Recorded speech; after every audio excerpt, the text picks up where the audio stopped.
we're always the worst. No, we're always the worst of all possible versions of ourselves or anyone else with That's our right, name. I agree. Like you're definitely not as good as the AJ who makes the pizzas. Oh, and I'm not. Yeah. JB. And I am the AJ who makes the pizzas. There's probably I'm the AJ. Look at the pizza. Woohoo! There's probably worse Brians than me. Anyway, hi folks. I am rolling, and I said I would tell people when I started, but I didn't. You motherfucker! The worst of all possible Brians. I'm the worst of all possible AJs. And I'm the worst of all possible Joshes. This is a special piece of content that we are piping straight into your fucking ear holes. Yeah. Because lots of holes, actually. Urethra. we are sounding our you way got a hole, we're in it, baby. into your hearts. The whole reason that we're here today is because a very good friend of the show, Rosie Armstrong, who you might remember, of course, from our episode where we talked about Christian contemporary music. And specifically Z Music Television. That's right. The hottest property of the 1990s. Out of the Grand Ole Opry. She is in town. She's in town alone. A whole band with her. There are, other than me and Brian, there are 5 other people in my living room right now. Yeah. AJ is one left. of them. Yeah, no, he's gone. I'm gone. Did I say other than me and Brian? Can anyone see me? Yeah, we are joined Please by somebody see me. I'm doing great today. we are joined by the entirety of Hans Gruber and the Diehards. Yeah. This is Grubescast, folks. Grubescast. So let's just take a moment here and pass the mics around. Yeah. If each of you could introduce yourselves, talk a little bit about what your role is in the band, we'll get started that way. Well, I guess I'm the worst of all possible Kurtz. Hey. You can be. Yes, you can. Yeah.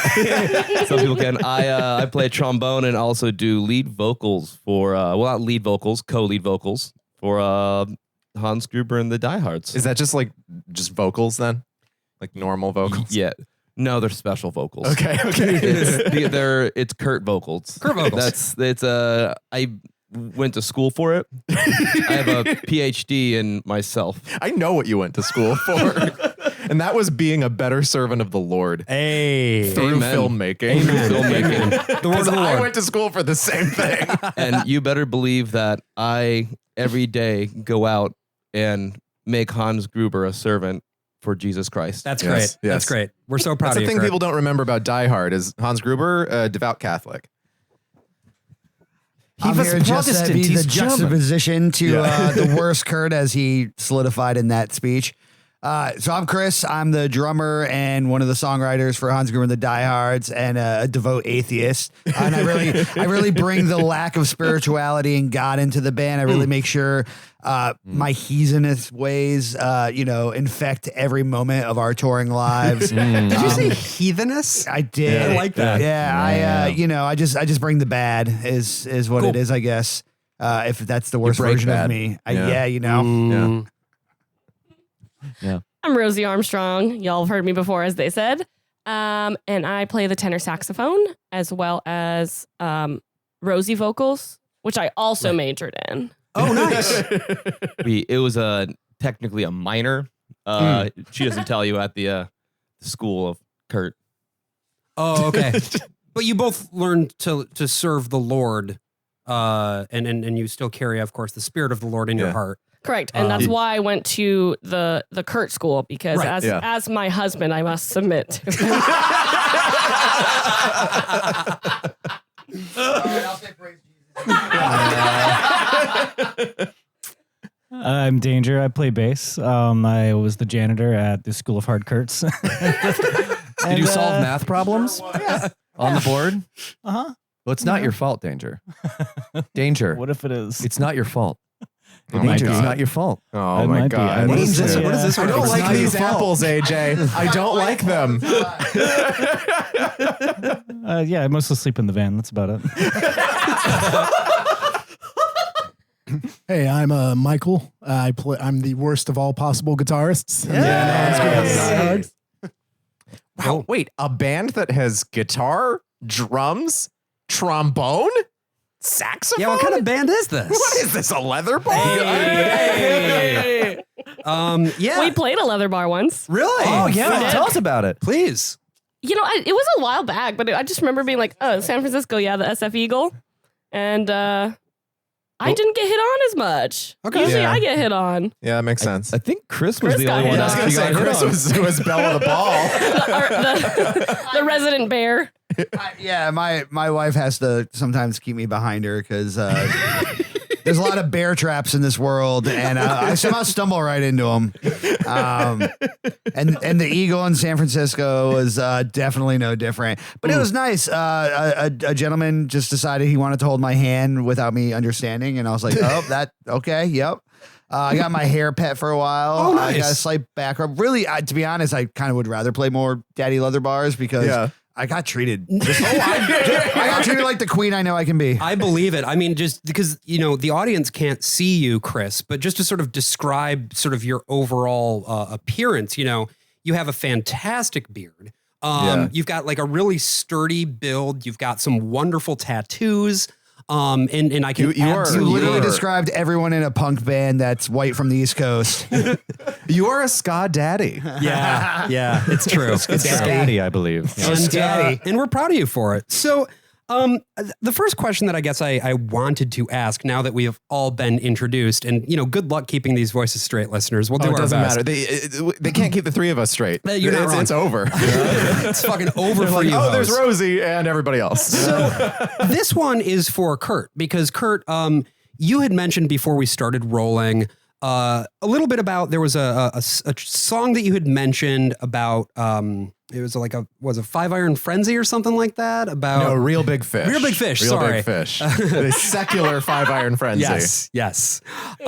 Just about like sort of what The slightly less godless 5-Iron Frenzy. the I'm added, still mad about Jesus of Nazareth. I think this is something about like the vibe of ska and the attitude and something like that. And I'm just curious what's that all about? Tell me about that. Well, during my time when I was lost in the wilderness and I was not Like Cain. listening to CCM. Yeah. Oh yeah. There was a time when 40 days I and did nights. I did listen to Real Big Fish on occasion. And I do think of the song Sellout on a daily basis.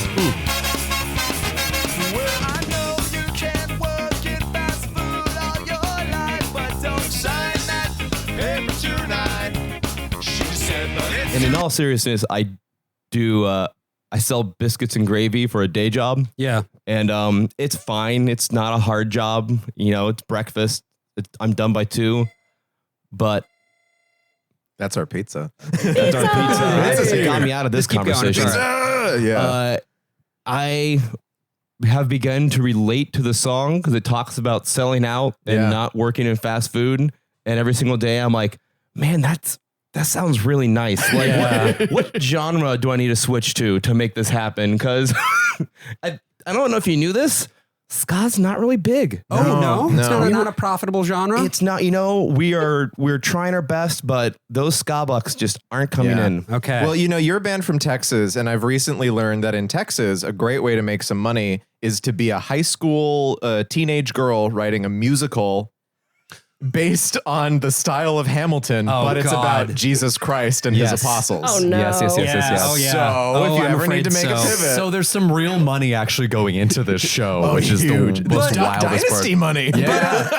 I do want to specifically though pull it back to what it is like right now being a touring band on the road in 2023 where you're still kind of like doing it all by yourself, right? The bookings and finding places to stay, finding places to eat, all of that. What does the process of putting together a tour look like these days? It's a nightmare. It's a lot of work. And I think that people don't always understand the amount of time that goes into just booking like one show. So if I'm in a city I've never been to, it's like I have to start. We prefer to hit up bands first rather than venues because Sure. usually if it's a new venue, they'll just ignore you because they have no idea who you are. Oh, yeah. And I get it. I'm not anybody. So we started hitting up bands. And I would say for every 10 bands you hit up, about one of them gets back to you. And that's not with a yes. That's with usually a no. Yeah. And Like like a hi. Yeah. Yeah. And you're What, you basically coming here on a Wednesday? It'd be a lot better if you came here on a Friday because we have 7 Fridays in my town versus your town. yeah. No, but me and Chris do the bulk of the booking, and like it's gotten easier.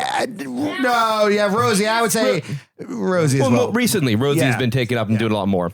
But when we started, it was a lot worse than it is now. We definitely have a better response rate. I think it's just because we've been doing this so long and we've traveled across the country so much. Yeah, I'd say like we occasionally now see the excited response versus the vague, do I even want to put the effort in to talk to you response that we used to get? Because now it's like even last night, even though we kind of knew him as friends, they're like, oh my God, we can't believe you reached out to ask us to play a show with you and help us out or help you guys out because you're like one of our favorite bands. We all teared up on the bridge over here. There was crying because we got this really sweet message, but then we were wiping away the tears because we finally were out of Jersey. Yeah. That's a funny thing because I saw you guys in, I think, 2019, 2018 in New York. Yes. That was the Sergeant Scagnetti show. Oh, in Manhattan. Yeah. And I remember talking to you, Rosie, and you were like, yeah, we don't come to New York because this shit sucks and like we don't actually make money here. That was our first good New York show. Yeah. That show specifically. This year, this is your third time in this city. We found out mostly avoid Manhattan, but not entirely true. I think part of it was just being smaller. Yeah. Being smaller. And I'm originally from Connecticut and then Massachusetts, and we would home base in Connecticut and try to route 1.5 to 2 hour drives because you can do so much more touring like that in the East and West Coast. Sure. We live in Texas and we live in technically central, but most people would say it's southern, but it's not central. Yeah. But we want to go somewhere. It's 8.5 hours to the left. It's 3 to 6 hours to the right. And it's anywhere from 3 to 4 hours going north just to play show one. Sure. Yeah. You know, and so we would do that, but then you got hit with the bridge cost. You don't want to leave your van unattended for too long and all these other things. But then we would have problems at shows where like, hey, who you here to see tonight? And they would mark down next to your name. And it was like our first or second time ever playing New York City. And we're like, no, nobody knows us. That's part of touring. We need to meet your fans and your bandmates. And that completely negates that experience. So we didn't just get paid. We literally got nothing for our first 2 shows. Got paid in exposure. And so I think like this year when we were finally coming back to New York, I was like, well, is there a way we can kind of like drive into the city and then do different boroughs so that we're not paying that toll like a million times? Because the first time I was with the band with the Sergeant Scagnetti one, it was like, how many fucking dollars was it? Like 30? I don't remember. It was a lot of money to come across. Yeah, a lot of bridges. And sometimes they'll misgender is the best word I can use, which is the wrong word. They'll like they misgendered Vanny. Yeah, Vanny has 2 axles. Oh yeah, sure. More than that. They tried to assume that because Vanny was a 15 passenger van, that Vanny had 6 axles. Oh, come on now. Yeah, we definitely did get charged. It was I almost blew a gasket in the brain there. $40 or something ridiculous. Yeah, we're not a bus. And there's no another arguing. day in Eric Adams' New York. Well, let me tell you. Right. At least we got swag. That's interesting, right? Because those are costs that are, I would say, you know, a $20 toll might sound nominal, but like when you're on the road and you're going from place to place to place to place, and you aren't getting a great deal of money in. Yeah, you're taking time off work. Right. Yeah. It's probably pretty difficult to get those numbers to add up, I imagine, right? Yes and no. I mean, I could say our last tour that was like just shy of 50 days. I think the total in tolls was 200-ish. Okay. For all that time. And mainly that just was the East Coast. It meant it was the Pennsylvania Turnpike, Jersey, New York City, and that was about it. And Mass. And some loony ones. Oh, yeah, we paid some loony ones too. But like, because we did a lot of grinding early on, we hit a point probably as early as 2 years into the band where we weren't putting our own money in. Okay. And a lot of that comes from probably overperforming in our local area, but also we were branching out and playing a lot in Dallas, Houston, San Antonio. And then something we're always proud of is our merch game is a lot different. And that, you know, this is advice to other bands. It's like, yo, don't have one shirt and one CD, like branch out. Yeah. If you look at our shirt display, we make a point of having multiple colors and like one black shirt at times. Although I am curious about that too, because if you are printing more shirts in more styles and more sizes, that's also more SKUs to keep track of. Does that make it more difficult from like an inventory management perspective, or do they always sell out? I don't know that we know the word inventory. This is all just in a box in the van. Management. Yeah. So no, we just load bins of shirts. We have rolling sessions. That's actually the hard part. Okay. We have to sit there and roll a couple hundred shirts. Yeah. As Chris throws his back out day one of tour and literally can't stand for more than 3 shirts at a time. Well, and one of your big sellers this year has been the Grube Top. That's correct. Yeah. Tell us about the process for coming up with the Grube Top and why you think it's so popular. Well, can you also describe the Grube Top? Because I'm not sure I've seen it. It is a tube top with Hans Gruber the Die Hard logo on it. Oh, that's pretty intuitive. Yeah. So I don't remember. It was Kurt and I talking about it together, and I think I was just like, dude, the 90s are coming back. I was like looking at the kids. Yeah. Like, look at Gen Z. They're wearing the tube tops. We got to do it. I was like, we have to do it this tour. And then he was like, yeah. And then I don't remember who said it, but somebody was like, Grube Top. I'm like, oh my God, it's so good. We really have to. Yeah. So we did like a short run and this sold out instantly on that first tour. Yeah, you did a second run, didn't you? we did a I think second run. Grube Tube was thrown in at one point. Yeah, Grube Tube too. Some people call it Yeah. Grube Tube. Some people call it Grube Top. I don't know. It's hard. Yeah, linguistic differences based on region. We'll yeah. just start right. selling the same top, but one side will be Grube Tube and the other will just be Grube Top. Yes. Yeah. And whichever we sell more of will become the name. So is in the sort of modern touring landscape then, is merch the big moneymaker? Is that how you 100%. make your investment back? It's the only moneymaker. It's the only moneymaker. Yeah. Sorry, I was gonna say it's crazy to realize where it's like, and when I say merch, I mean shirts sell better than any physical album. Like for every one vinyl I sell, I'll sell 10 t-shirts. Wow. And so it's like, so literally on the road, you know, you'll come in with a lot of stuff. And like, I mean, part of that's also when, at least in today's landscape, from what I can tell, a lot of albums are pre-orders for DIY bands. And so what happens is the bulk of the albums get sold right at the beginning.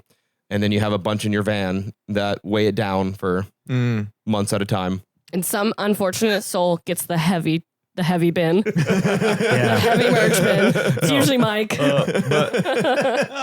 But yeah, that's how money's made, and that's how you can survive on the road. Literally, when we're talking about how we believe we have such a strong merch game because we have such a variety of shirts and colors and styles, and then on top of it, the hard objects like cassettes and vinyl and CD and stickers and pins and yada yada. Ska pogs. And ska pogs. Ska Gotta have pogs? ska pogs. Ska's back in pog form? Yeah, we we have the ska only pogs. official ska pogs. That's correct. Not to, but that's true. We have the only official ska pogs. Wow. But our merch, to toot our own horn. Our merch has paid. I see what you did there. Our merch has, for the most part, paid for album 2, a 7-inch, album 3, upcoming. Like it really helps fund the band, and it also covers because we usually every night get some kind of average of a door, etc. Yeah. Almost never bar sales, none of that anymore. But like that doesn't really cover much more than probably the gas for the day if we spend any money on food. And then the occasional if we have to do a motel. So the merch is literally actually the auxiliary income to fund the rest of the things. So something I'm wondering about then too is, that's how you monetize once you actually got people in the door who are, coming to the show. But we know from our experience doing a show that half of the battle is finding listeners in the first place. Totally. And I know that the streaming economy really, really fucks over musicians in a lot of ways, but it also provides for potential discoverability. And I'm wondering, where do you find your listeners? How do people come to hear about you? I think it's from touring and getting in front of people. I think that has always and will always make a bigger impact than any, just freak accident. I think Danger talks about this guy who says there's no such thing as self-made. And you can point out where it's like, it's basically a lie. Like if anyone says they're self-made, it's like, no, someone helped them out on the way. Someone gave them money and that's okay to accept that you've had help. Our van right now is Chris's father-in-law. Like the only reason we're able to go on the road so easy is because he lets us borrow it. So it's And like my wife lets me leave. Yeah, no joke. And so it's like, that's you shot a music video recently, and that was just someone who really likes you guys had this really crazy house that you were able to, that was The shoot cow in. house. Yeah. Yeah, there was literally we shot a music video and the song's not out yet, and I need to finish editing the music video. I know that feeling. But yeah, it was this guy with this really interesting cow house in Boston. Not a house for cows. No, it was a dedication What to Darla. One specific cow lived One in specific that's cow. true. Darla. This is Rip to a Darla. cow-themed home. Well, no, Darla. Carla's my best friend. Darla's a cow. I'll get this right.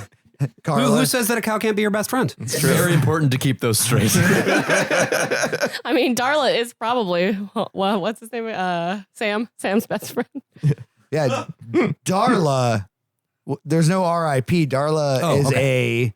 Was it a animatronic? Animatronic. Yeah. Shit. Oh yeah. Yeah, I've seen the behind the scenes footage. This is the best thing in the universe. My favorite was, and I'll let Kurt, because there was something I wanted to do in the video, and so Kurt, I believe, and or Rosie approached the owner. Yeah. I was like, hey, like, I know this is kind of crazy, but like Chris calls himself the god of dairy. Like, we think it'd be just really funny if there was like milk on the teat and maybe like he, something. I understand pour it's dirt. down the side. Like, that'd be cool. Yeah. Like, pour it down the side. He's like, oh no, yeah.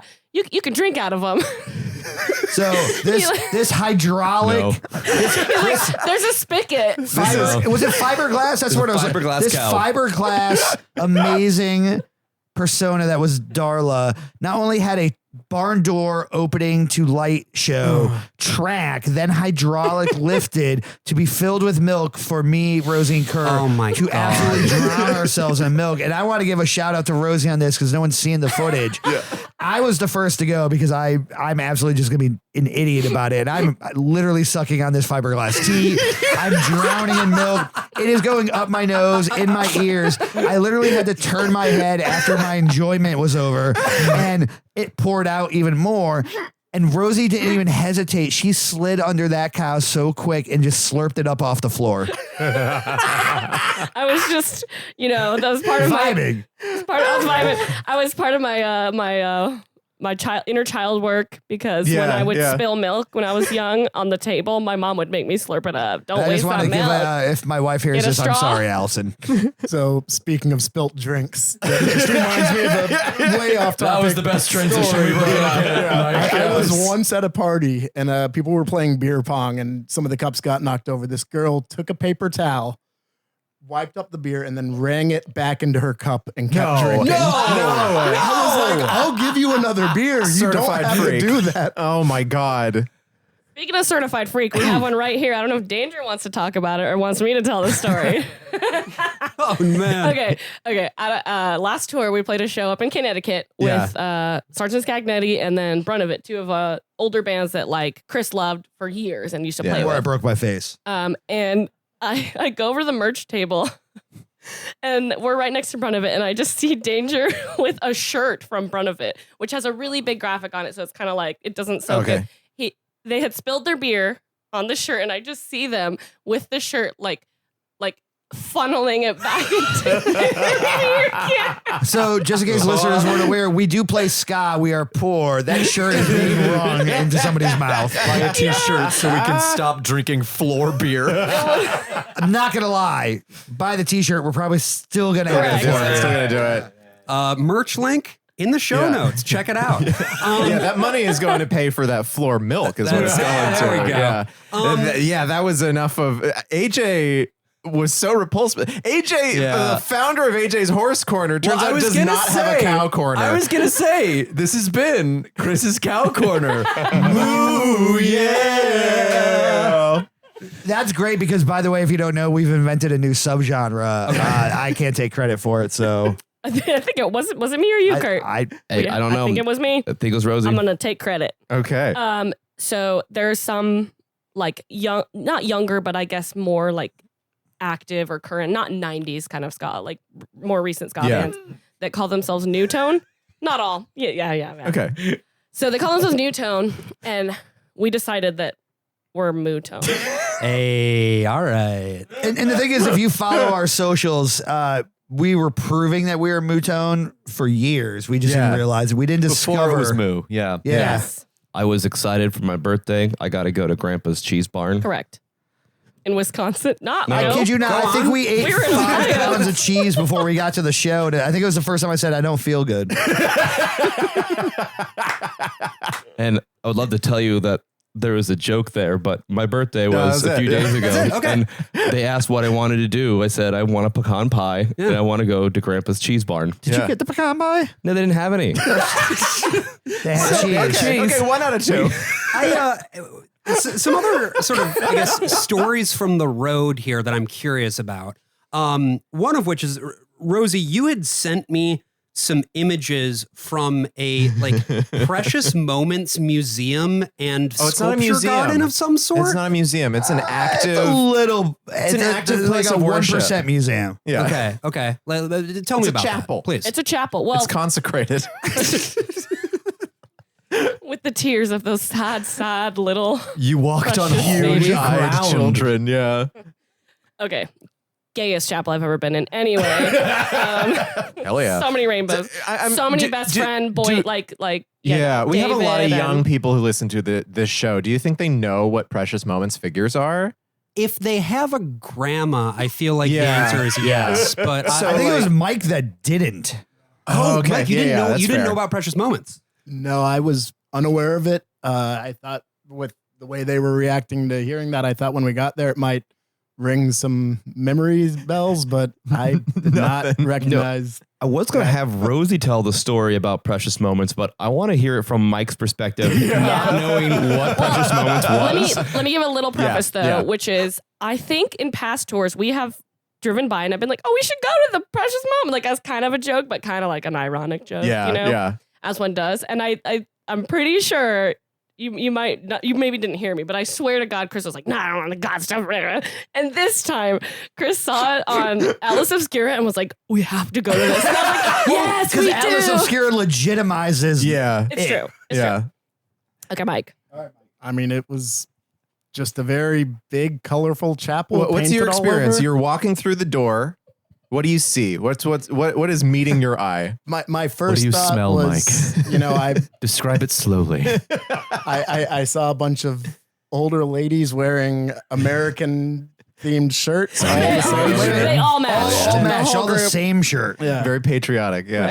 And we look like a band. Yeah. But we had a roadie with us at the time, and I would say him and Danger are the most alternative looking people in the group. Sure. Yeah. And the four of us, me, Chris, Kurt, and Rosie, all walked in, and I was like, they think we're weird. Just wait till the other two walk in. And they definitely got stares when they walked in. But it was just a weird, interesting chapel. Lots of paintings all over the place. How do you feel about the Precious Moments figures? Like, what kind of emotions do they inspire in you? Pretty apathetic, which is maybe why I don't remember it from my childhood. You didn't find them terrifying, but you also didn't find them hopeful and enlightening. The paintings being all kids was a little odd to me. But Yeah. Wait, so hold on. I need very specific information here. So you say there's paintings. Is this like a Sistine Chapel Yes. situation where you've got like Creation precious of man, moments, yeah. like a precious moment angel reaching out to another precious moment angel, that kind of thing? Basically. So there was on the actual site, they had a cave. So I guess the guy who made Precious Moments, he wanted a cave on there. And it was Tom Riley's farm before this. They have the angel in front of it, like the angel that rolled away the boulder for It was Jesus. this the I didn't know about. actual place So- that Jesus. Yeah, I didn't rose know from the about this. I dead. knew about the chapel. I'd seen pictures inside the chapel. I didn't know they had like the tomb where When they were, Jesus and, was and when they were buried. buying the property, because they told us the whole story. Oh, don't you? yeah. Don't Oh, you yeah. know? You Oh, can yeah. actually get the The whole story tour told. We guide did the was tour. Oh yeah, we did the top tour level. there. Oh my god. We got the I was proselytized. I can't say that word right now, but Yeah, yeah, yeah. because I'm an atheist, so I can't say that word. But It's a when terrible they word. bought- It's a bad word. When that person bought the property, they literally said there needs to be three things, and whatever. One of them was a cave. They literally like it has to have a cave on it. And Jesus brought him to this realtor. Just so you know, Oh, Jesus, yeah, he does that a Jesus lot. made a point to bring this person to that realtor because that realtor knew exactly where it was going. That's how we were told by a 21-year-old woman that didn't know anything. How bored do you think Jesus has to be to negotiate a real estate deal? Do you think he has a broker fee? He must. And here's the best part: 10%. there was no.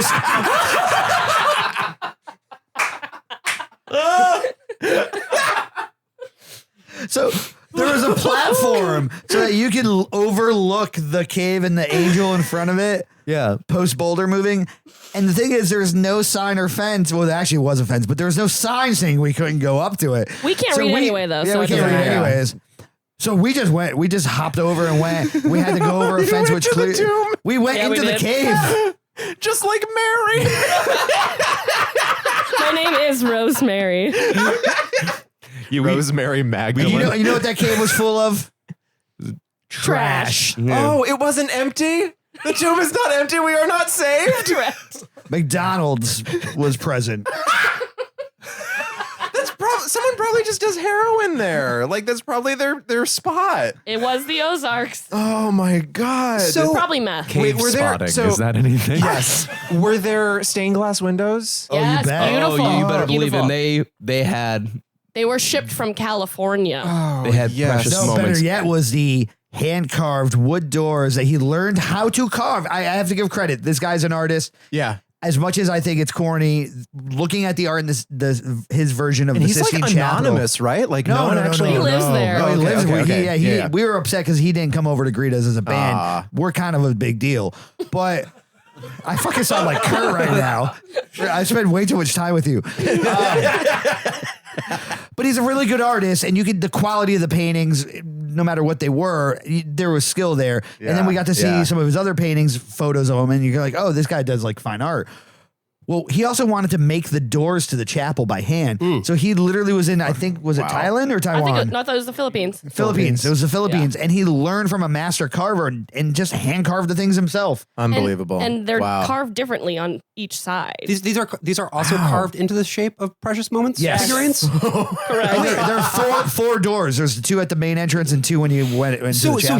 here's what I'm finding interesting about this story, right? Is that it sounds like for Chris, this was something resembling a religious experience, whereas Mike, you sound largely nonplussed by the whole affair. This was just a building you walked into and walked You have out. to understand that Mike comes from a very secret sect of Focus on the Family. The Masonic wing. I mean, it was interesting. It was cool, but like, it was just a chapel with a bunch of art. We know secretly Mike and Danger sometimes get behind our backs and go, why do they keep bringing us to these fucking places? Just let me sleep in the van. Well, that's another question that I wanted to ask about is, just doing stuff while you are out on the road. I imagine that just going from venue to venue to venue, it does become exhausting after a while, not having those things to break it up. So when you are interested in finding something new to see or something strange or unusual, do you get recommendations from, the people who you're on the road with, from fans, I know you mentioned Atlas Obscura. I'm curious what that looks like. Yeah, I think all of the above. Yeah, I mean, a lot of it starts with Atlas Obscura, especially the app, by the way, not the website. The app's really good because it has a built-in map where you can scan an area and just click on things and kind of see what it says, which is how I found the Precious Moments one, not remembering the prior conversation. I'm apologizing to Rosie right now. You're forgiven. But we do take Healed. recommendations and or if we see a sign, but I was gonna say road signs are your best friend. Yeah. our biggest thing is That's how we got free. to Uranus. Yeah, I'm it sorry? is. We Correct. went to Uranus Fudge Factory. That's Go it. on. That's real. I don't know if there's anything more to say about That's it. it. How was the fudge? Eh. It was fine. The ice cream, the free ice cream I got after so, because they had ice cream, so I got 2 scoops and a cone. And I'm sitting there eating it, and a guy proceeds to call my name out with another 2 scoops of butter pecan ice cream. And he looks at me and goes, "Oh, you already got it." And as he turns to get rid of it, I'm like, "Bro, just give it to me." Like, right. What do you? So shout out to Uranus for health code. He literally scooped out the top of that waffle cone double scoop back into the bin. Oh no! I did not know that part. And then goes, "Well, I can't throw. I just have to throw away their waffle, so you can have the rest that's in there."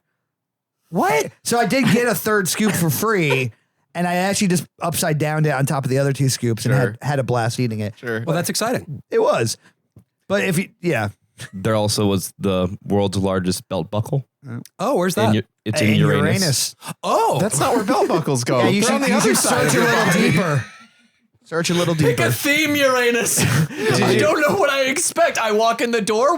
Is there corn? I had a hot dog in Uranus. Oh, there How was was it. I had a pickle in Uranus. Oh, There was a prospector band. A prospector band. It was coin operated, Oh, like at like an Wall Drug. animatronics. and they Yeah. they Yes. sang Uranus joke songs. Oh wow.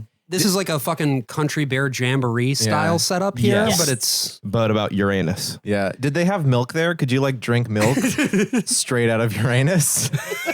I'm gonna say that's where they started getting negative points with me. Yeah. Because no, they did not. They didn't have a single milk product I could just consume other than the ice cream. No cream pies. No. No. Ew. Ew, Brian. Trust me, I would have been all over it. so where exactly is Uranus located? Somewhere in Missouri between Springfield and St. Louis, where That's it's a funny lot as it of the state. sounds. Yeah. A lot of the things we've talked about are between like Joplin and St. Louis. That's just the part of the country where just you're driving and you got to go look at weird shit, I guess. I don't know if you knew this, but we're part of the Missouri Tourism Department.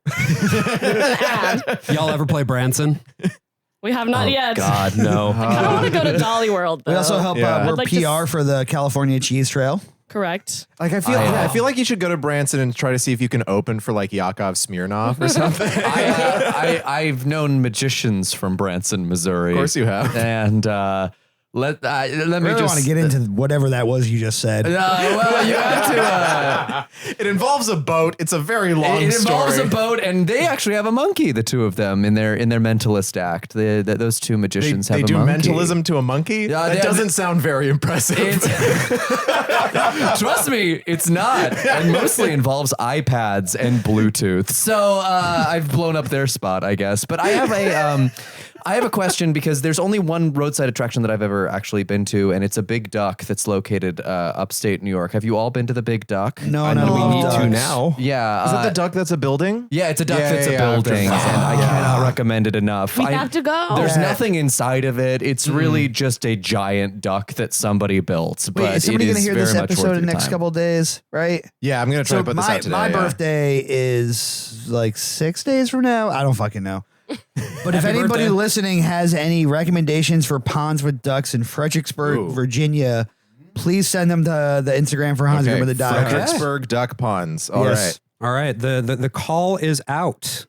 I'm getting no explanation Yeah. for it, by the way. No, We didn't that's get good. there. The less I mean, context, the with, better. with all of the strain and all of the, I mean, it's a packed schedule that you guys have touring, and like you have to watch how much money you're spending because you're kind of bleeding it out for a lot of it. How do you find time for these fun things? Like, how do you make room to get stuff that people are actually enjoying Tour doing smart. while you're doing this? Yeah, we're smart. We only drive or try to drive close to just 3 hours a day. Okay. Because there are enough cities in the U.S. There's almost no reason to do these giant 8-hour drives. Like anytime you see Yeah. bands drive 8 hours, all you're doing is waking up, getting to the venue, playing a show, maybe have a few drinks, Feeling like depressed winter in Feel- bar. Yeah. That's how I in a bar, describe those feelings. go to bed, repeat. And like, there's nothing more depressing than the inside of a bar. Like, I think that's Or just, the steel cage we travel in. Yeah. sure. We learned it kind of those early tours because we were aggressive in trying to break up the distance of being so central Texas. Yeah. And we did, our first day one of tour ever was 14 hours in a van to get to show one. We left at like midnight on Friday, like 12 a.m. on a Friday to play a show on Friday in Gainesville, Florida from Austin. Ooh. And we did a couple tours like that. And we just were like, man, this is like, why do people only tour for like 2 weeks? This is awful. Because for us, we'd only be able to do the Midwest to a certain point. But Yeah. like, you want to do West Coast or East Coast, you really need to plan longer. And so we started doing the 30-day tours. Has kind of been our staple. It's what we prefer. Yeah. We did a 50-day. It was one of the funnest tour ever, actually. The best tour we've ever had. Yep. But we did like a 45-day once, and we had prior members that was miserable. You hit a point with the same group of people as much as we love each other. Like after 30 days, unless the shows are that killer, but it's those shorter Yeah. distances between towns and cities that like, yeah. So, how many days in a given year are you on the road then? it's probably anywhere between 3 or 4 months. Like, it just kind of depends. Hopefully more eventually. Hopefully more that are that pay us. Inshallah. When the Missouri Tourism Board starts sending those checks to us. It's so weird. The deal just like the deal was signed, but the checks just haven't been coming through. What It the really, I know that they're a little slow up in there because they lot We of do paperwork things a you little gotta differently go. out here. Well, when you also consume, like after we consumed an entire tray and a half of gooey butter cake from St. Louis, sure. I totally get the slow process. Yeah. Oh shit! So they got these horny sculptures in the Missouri. I just realized there's another Yes. like So Missouri. we also go to state capitals Oh, because yeah, they're yeah. typically free. They're typically open during the day. Oh, good And point. the architecture's fun. But that's why now. Initially was because They have Liberty Bells. did you know? That Every they're- capital? No, but most. Kind I was gonna say I didn't think Santa Fe had one. Well, actually, I think there's 52 or 54 replicas of Liberty Bell that were all made at once, and most are housed at state capitals. Most don't know I'm coming, and I'm fucking ringing that bell.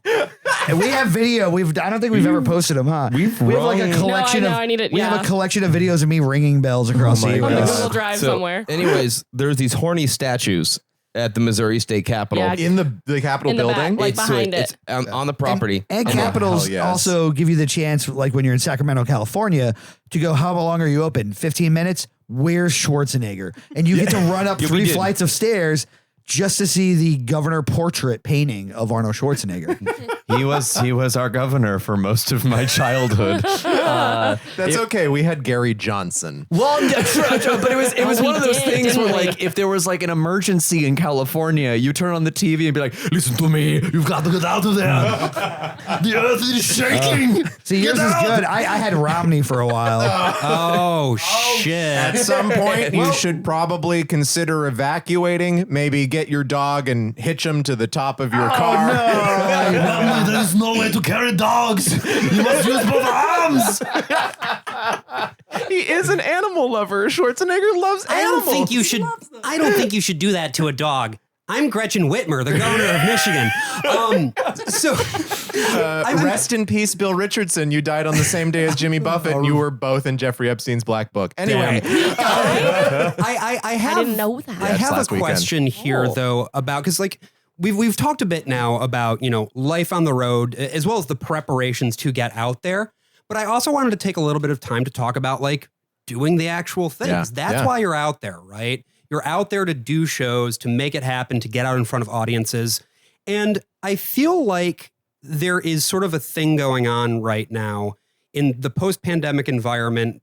I mean, post-pandemic in quotes, since the pandemic obviously, started, yeah. since the pandemic started, where it is oftentimes harder to get people to come out. Yeah. Are you finding that this is the case? We've actually had some of our most successful shows Yeah. post that. Wow. We play ska. We've always found it hard to get people to come out. Broadway really is expectations. back. Yeah, Broadway is back. Yeah, no, it's actually we've just had more success. I Yeah. don't know if There was a lineup change. Things got better. yeah, I'm gonna say And I think our overall attitude and approach to doing this as a profession kind of shifted in that moment as well. They coincided. And so I don't want to speak for everybody, but I know I haven't been happier since all of this. Like we've been a happier band. There's been so much more positive energy and vibes.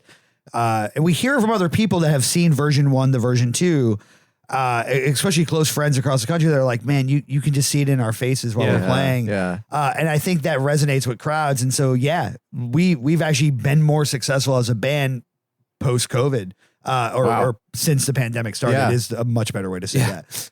Yeah. I mean, I think for me, I during that time had more time to be online Sure. and sort of engage with other people, like other musicians, other bands that were online as well. So I think, that's probably a part of it, maybe not a huge part. So but that Just basically making means connections. you know more people, you have more leads, it gets easier to book stuff because of what Kurt was talking about at the beginning. yeah, Rosie's really good at meeting people. Rosie's she is. fantastic. I'm an introvert. I've known Rosie for a long time, and yes, she is very good at No, meeting she's a people. fucking liar right now. Not that good at saying goodbye. No, I'm actually really good at it. I make it a long, dramatic process. Sure, yeah. For everyone. Yeah, the longer the goodbye, the more impactful it is. We all know this. I'm curious to hear too. Obviously, you mentioned the lineup change. You don't have to talk about that in detail if you don't want to, and I imagine you don't. But I am curious to hear, Chris. You had said, that you felt like there was a change in the way that you thought about doing this as a profession. I'm curious to hear what that looked like specifically, as well as if the rest of you had a similar experience. Sure. When we started touring heavier with the original lineup, long story short, my wife actually sat me down with some friends and kind of convinced me to leave my career in higher education to pursue this, because this has always been a dream. Sure. So it was there for a while, but and honestly, I think the losing the former member thing at this point has kind of been done and a little boring. I think just for us though, but I stopped being friends with our former singer a couple years prior to them not being in the band. Okay. And that really changed. Do I want to do this, etc. And it's not to speak ill of them. They just had a very different negative approach to life. Mm-hmm. And it was a part of their personality that I think they enjoyed, and that's fine. But I don't think me, Kurt, and Rosie, as we were trying to figure out what to keep doing, are like that. And it got to a point where I think multiple times, one of the three of us was probably considering, do we want to keep doing this? And it was such a shift that it was just noticeable. It's just noticeable right away. Like I said, I've just never been happier. And I don't know how to explain it further than that, I think our own positivity towards each other and towards our bandmates and the way that we do this and why we want to do it and why we want to do it for the right reasons and how we want to interact with people, because we talk about it a lot on all kinds of things. Like we don't want to just play a show. Like we want to eat dinner with you. We want to sit in a room with you. We want to get to know you. And we get to do that. That's actually part of what touring, by the way, makes it easier, is staying with people in the communities you're playing. We talk about it all the time, but when we hear bands are like, oh, I got hotels for every night. Whoa, why? There are more bed bugs there than where I'm staying. Yeah. I think we also try to emote the kindness and joy that we do feel a lot of times in just playing outwardly. And I think that was a big shift from the old lineup, is like there's a less of a angry humor and more of almost a kindness to what We're goofs. Goofies. we're goofy. Joyful rebellion is how I like to think of it. Ooh. Yeah. There is something about like building community and the way that you guys have been able to do that, and how people come out to your shows and they're like, yeah, I've been listening to you for a long time, and you get to know them. And I think that's really cool. As someone who is personally very bad at that sort of thing. When I went to y'all's show, which was absolutely phenomenal. He's wearing the T-shirt, by the way, AJ, for context. Yeah, no, I got the merch. It's very comfortable. Buy their T-shirts. Fangirl. I was sitting in the back. I had a big backpack on, and everyone else was sort of like really like moshing. But I was standing next to these two older gentlemen who literally stood next to me and were stock still for the entire show, but they were bouncing up and down on their heels. And that was the only motion their body moved. And then when the song tempo changed, they would go a little faster. And then they would stop. And then there's this truly magnificent part of your show where you go out, as a band, run out into the bar and march around and bring everybody from the bar into the room. Bartenders hate them. One weird trick.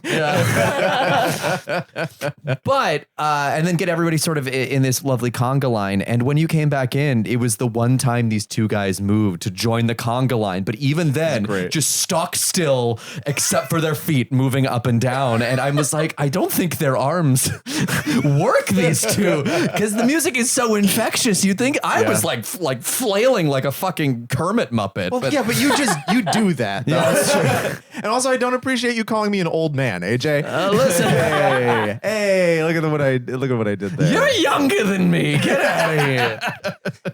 Yeah, I would love to hear if you have any more just about what it feels like to be up there night after night after night, because it sounds like right now, at least, it is really a lot of fun and really enjoyable. Can you describe that feeling?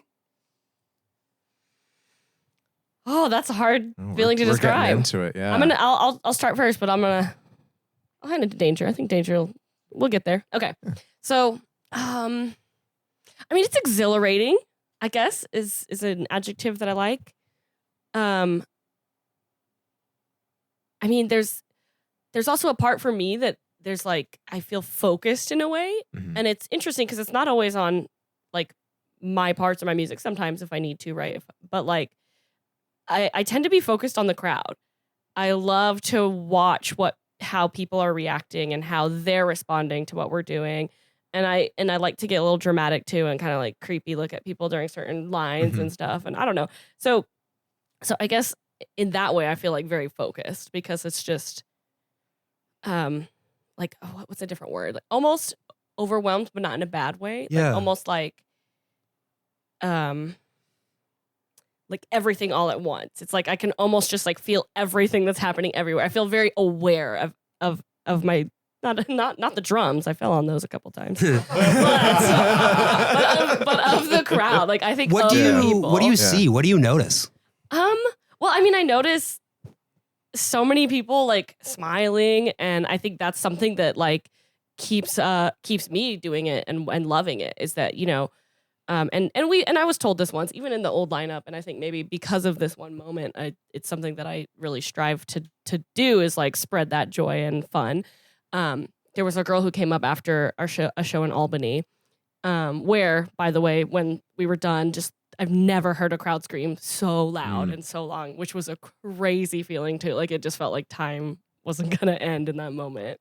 But she came up after and she's like, "Hey, like I was engaged, my partner died, and I have not been able to dance. I haven't been able to laugh until this moment." Wow. And so, oh my God, look at me. I'm an old lady now. I tear up. Grandma Rosie. Anyway, Danger's turn.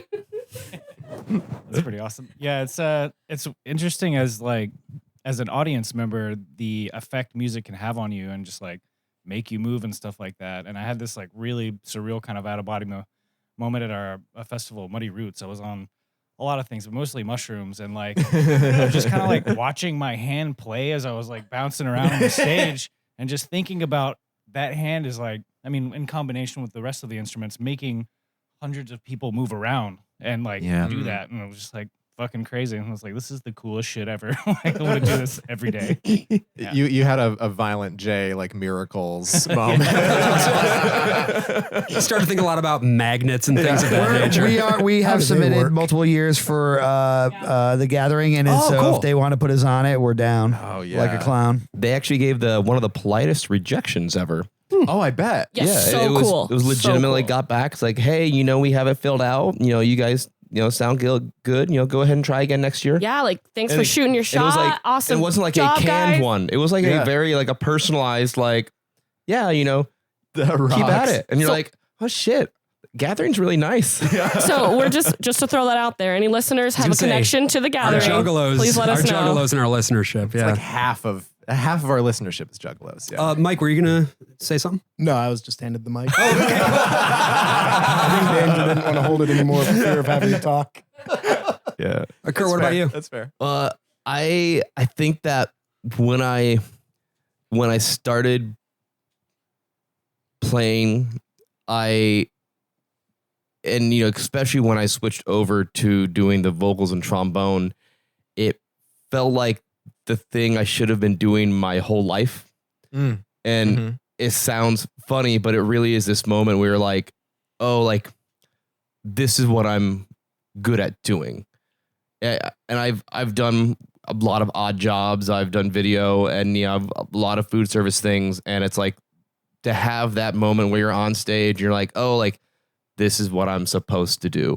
It like, feels right. It feels right. Yeah. Like, there's nothing else in my life that's felt like as a career, like I should be doing it. And that's how it feels. Yeah. How about you, Chris? Well, it's funny, y'all asked Rosie, like, what does she see? And it's funny for me because I see shit.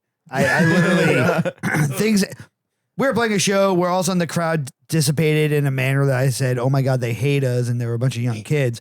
But I found out after show it's because an older guy that was hammered crowd killed all of them. So I don't see anything the same way when we're on bigger stages and stuff for sure.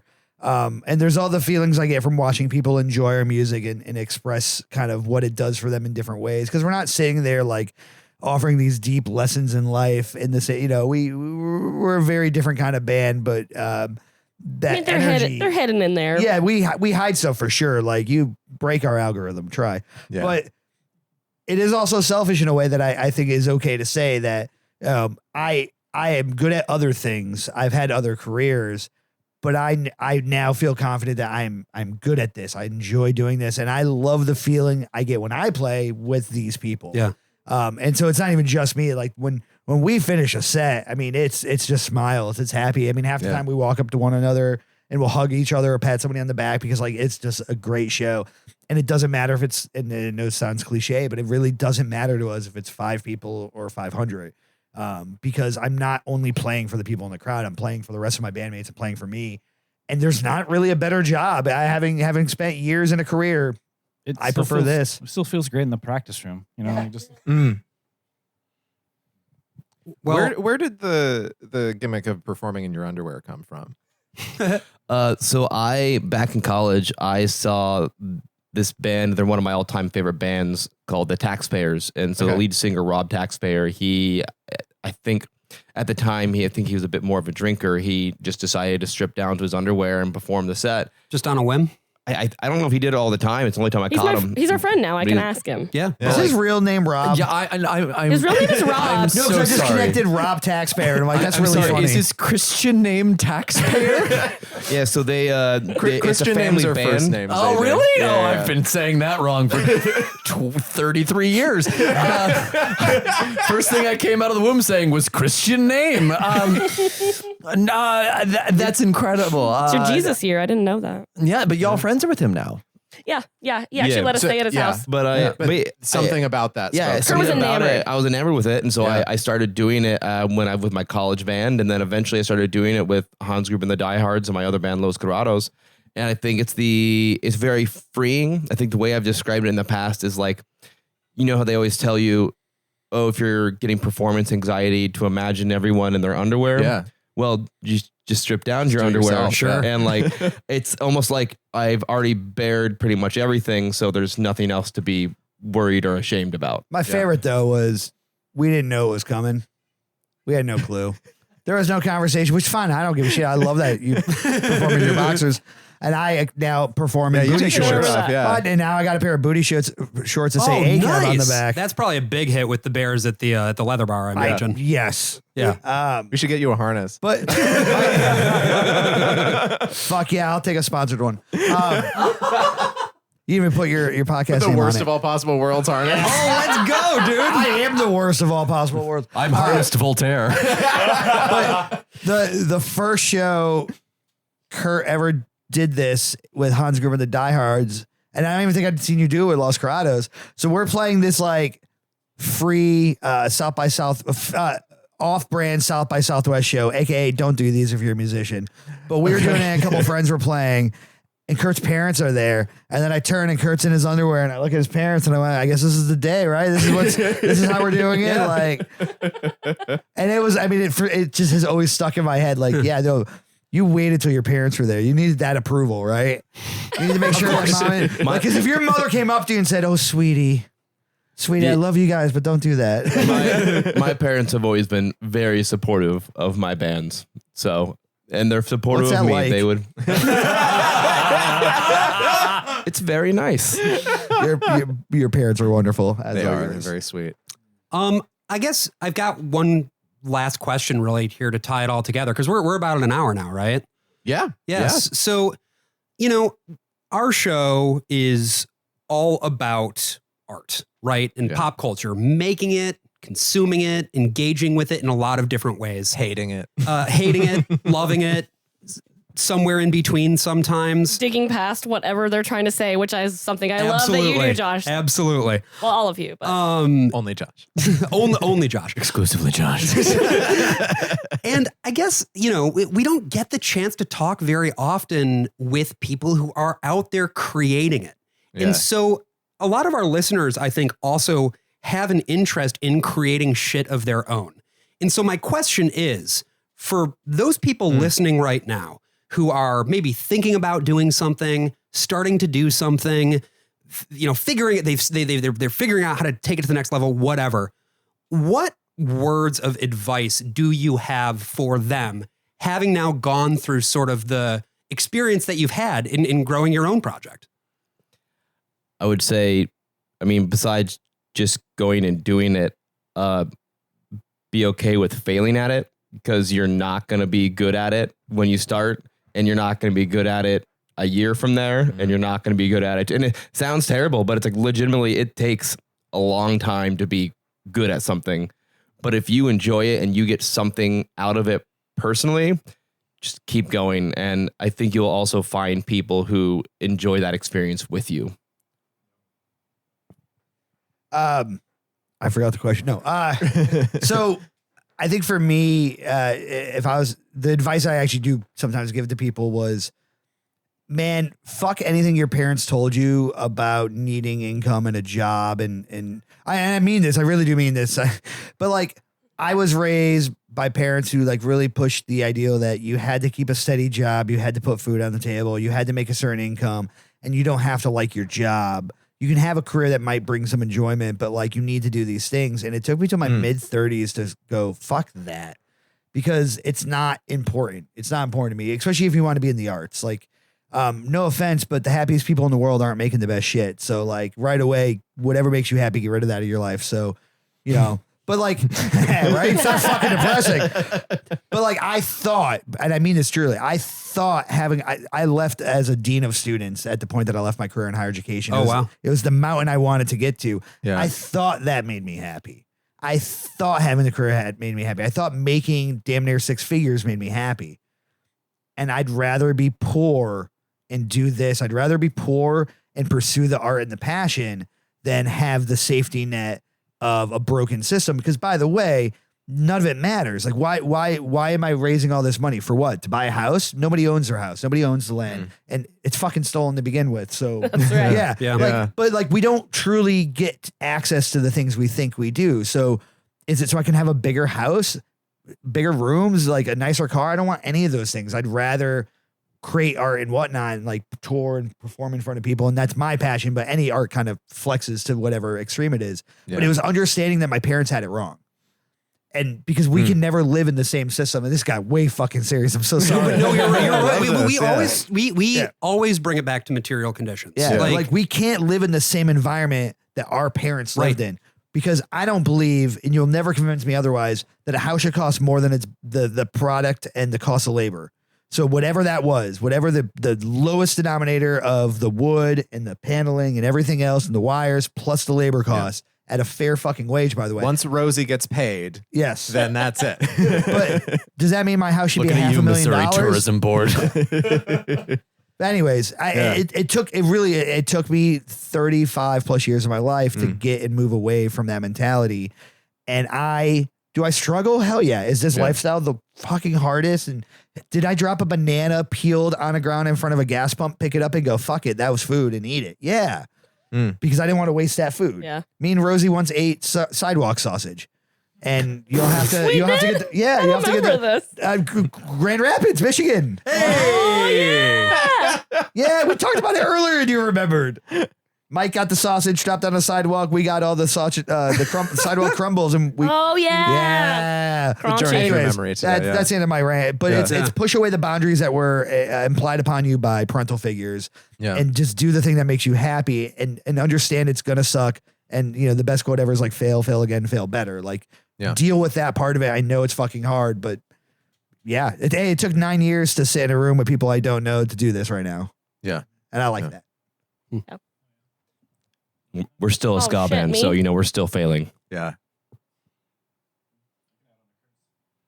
Yeah, just to add on to Kurt's, with a group, like, I mean, how I would phrase what you said is like, just have an expectation of doing it, and like rock bottom expectations, just like, I'm going to do the thing, and then you do the thing, and then cool. Everything else after that is just additive and awesome and makes it better. But another important thing, as someone who's come from like a lot of other projects that are no longer active, a big point of contention is that people have different expectations. People have like different goals, especially if you're younger. Once you get to about 30 years of age, most people aren't going to keep doing art and stuff like that. They're going to like have kids, get a day job, whatever else. And that you're going to have to like clear that hurdle. You're going to like lose your guitarist or whoever and like have to replace them. But mostly for like group things, make sure everyone's on the same page, reconvene on that. just to add on to Kurt's, make art for art's sake. Like if you find yourself in a position to try to build a career out of it, awesome, but just make art to make art. Yeah, I mean, I feel like everything was said so well. I don't know that I have much more to add. But I guess, yeah, making art for art's sake, but also making it for, I don't know, part of your own, for me, I guess, part of my own process of just like figuring out this fucking crazy world and sort of commenting on it in a weird, twisted way, which is something I think that we do. Yeah. And I'm not like a huge lyric writer, but I tend to be, I come up with like the weird little ideas and then Kurt will just build a whole song off of it. Not always, but that's a lot of times kind of how it works. Like the group tops, you know, like just Group these tubes, little, I believe. and honestly, like, and yeah, here we go. My advice is coming. 3, 2, 1, boom. Oh, if I had a fart on cue, that would have been perfect. Make my mom proud. No, I think, and this maybe goes back to a bit of like where my upbringing, like the good side, which is like growing up near the reservation, basically on the reservation. Yeah.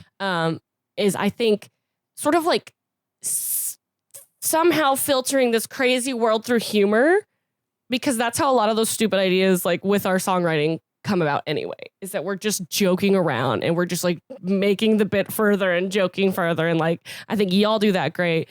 And that's something that I think that we do. I don't know. And so I guess going in hand with that is like, fucking do the thing like everybody said. And also like, don't take yourself too seriously. Yeah. Well, so for like our little last point here, where are you guys going to be? What are you selling? What are your albums? What are you buying? Oh, God. I'll buy it at a high price. Yeah. So tell us about the tour. Tell us about the music. Tell us where people can find you and give you money. So this tour has been, it's about 4 weeks long in total. We were at Muddy Roots, which is a festival in Tennessee a few weeks ago. We are on our way down to the Supernova. Oh my gosh. Supernova. What are you buying? What are you selling? Supernova International Ska Festival. Okay. Out in Virginia. And that's going to be a pretty wild time. We have dates in between there tonight. We're in Brooklyn. Everyone listening to this now will say, man, I wish I would have known they were in Brooklyn. It's okay, we don't have a huge New York listenership, so it's fine. We're going to be in Asbury Park for mini SPI Fest. Oh, you can make which it is down our to little, Asbury Park if you're here. Asbury Park's great. Hang out on the boardwalk, play some pinball. That's a Sunday, September 10th. They also might not hear this in time. I'll try to get this out tonight. The 11th off. Yeah, okay. In memoriam. Why, Yeah. did something happen? Oh, right. Sorry, I remember. Okay. Yeah. have you forgotten? It was the anniversary of Mediocre Generica by a band called Leftover Crack. Also, Avril Lavigne's birthday. Jimmy World's great self-titled album that they had to change the name after, which was Bleed American. Oh, man. So, anyways, on the 12th, we're going to be in Baltimore, and then 13th in Washington, D.C., and the 14th in Fredericksburg. That's his birthday. Duck Pond recommendations, yeah. And other shows in between. Yeah, Nice. we'll put the schedule as well in the show notes of And the upcoming shows. Yeah, your website, things like that. Yeah. Yep. www.hgdhband.com. All right. And you can find our dates, I think, on Spotify, Bands in Town. Yeah. On any social media platform in existence. On any social media platform in existence. On any social media platform in existence. I am Spartacus. Fuck. LinkedIn. No. Just kidding. I don't think we're Don't on go. Parlor, actually. Whoa! Okay. I think Parlor's gone. It has gone. I think, yeah, it has it got gone. sold. It was it's a gone trick. again. Yeah. We're also not on Truth or whatever. Truth Social? Oh. I wanted to give you some missing out. truths. Oh. Are we okay? Yeah, land the plane? We can just stop this. Well, we can say, I got a plane. I can land the plane. okay, land the plane Okay, then. All right. all right, Chesley listen. Sullenberger. Listen. That's my Charlie Day. What I find what you have all mentioned previously was this sort of sense of putting joy out into the world. Yeah. That there's this sense of explosive joy that comes with every single one of your shows. And having partaken in one, I can fully attest to it. It's just remarkable what you all do. I don't think I've felt a feeling of that elation in a really long time. And it was just like, it was so needed. So if you are looking for that sense of just unadulterated joy, please go see Hans Gruber and the Diehards and make your own precious moments. Oh, yeah. I'm the worst of all possible AJs. I'm the worst of all possible Brians. And I'm the worst of all possible Joshes. See you Wednesday for the main episode. Bye. We are the best of all possible Hans Gruber and the Diehards.